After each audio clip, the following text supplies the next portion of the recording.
Mehwish says, what are the various times du'as can be answered? Well, Allah Azza wa Jal is close to us, and He responds to whomever makes dua, even to the disbelievers. Can you imagine this? If a disbeliever, a kafir, makes dua, especially when he is in distress or someone has wronged him, Allah responds to him. The times of dua are so many, and it would not be sufficient for us to mention them, but I'll just give you a small hint. The dua on Laylatul Qadr, the night of decree in Ramadan, the dua is answered. But before I continue, there are 3 types of answering dua, and we've mentioned this so many times before. So if I say, oh Allah, cure my illness, Allah can cure my illness, or Allah can deflect something equivalent to curing my illness. So if curing my illness requires €1,000, there is another calamity that it was decreed upon me that would have cost me €1,000, and Allah deflected it. But I'm still making dua thinking that Allah is not responding to me. No, Allah responded, but you did not know. Thirdly, Allah Azza wa Jal may store this for you on the Day of Judgment. So, oh Allah, cure my illness, you're not cured, and nothing was deflected away from you. But when you come on the Day of Judgment, you'll find a lot of good deeds, and you say, I didn't do these, and you will be told that this is part of answering and responding to your dua. So you can make dua on Laylatul Qadr, the night of decree in Ramadan. It is answered between adhan and iqamah.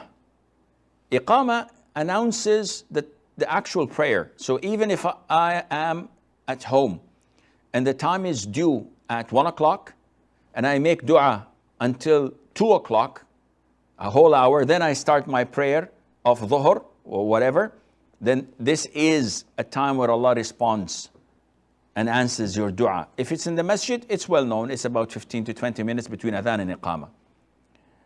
Also, Allah responds to the dua at the last hour of Friday. So, just before sunset of Friday, an hour before that, if you're in the masjid, praising Allah, offering salutation to the Prophet ﷺ, making dua, Allah Azza wa Jal answers this. Allah answers your dua in the last third of the night. As in the authentic hadith, Allah says, isn't there anyone asking me I should give? Isn't there anyone seeking my forgiveness where I forgive him, etc. So in these last third of the night, just before Adhan al-Fajr, this is a really high time. It's the peak time for answering du'as. At the time of raining, when it rains, Allah answers the dua. When you hear the rooster making its sound just before Fajr, the Prophet said, whenever you hear the rooster praying or making its sound, then ask Allah from His grace, because it has seen an angel. So it's a time of dua. Also at the end of fard prayers and also volunteer prayers. But the hadith stated clearly that at the end of fard prayers, dubur as-salawat al-maktuba. And this is what made some people think that the hadith refers to after the fard prayer. And we've said this so many times, that the hadith is understood in the light of other hadiths, where the Prophet told us ﷺ, that after offering salutation upon the Prophet ﷺ during salat and before salam, before concluding it, this is time of dua, where Allah answers those who call Him. Not after salam, because after you finish your prayer and conclude it, it is time for dhikr, as Sheikh Al Taymiyyah and Ibn Al-Qayyim had chosen. Also among the favored places of dua is when you are in sujood. The Prophet had said, the closest you are to Allah while you are in prostration. So choose whatever you wish. It is worthy of Allah Azza wa Jal answering you. And this, of course, as we've also mentioned before, just reminders, that is within the salat. Nowadays, there's an innovation, a new trend. After Fajr prayer, after it's concluded, people are making dhikr. After 5-10 minutes, all of a sudden you see people prostrating. They're not in salah. And they prolong their prostration. After finish, my friend, come. What were you doing? He said, this is prostration for dua. I said, but you're not praying. He said, yes, this is a separate prostration. This is haram. This is innovation. It's not acceptable. You have committed a grave sin. Others repeat this on and say that this is prostration of gratitude, of shukr. And again, this is an innovation.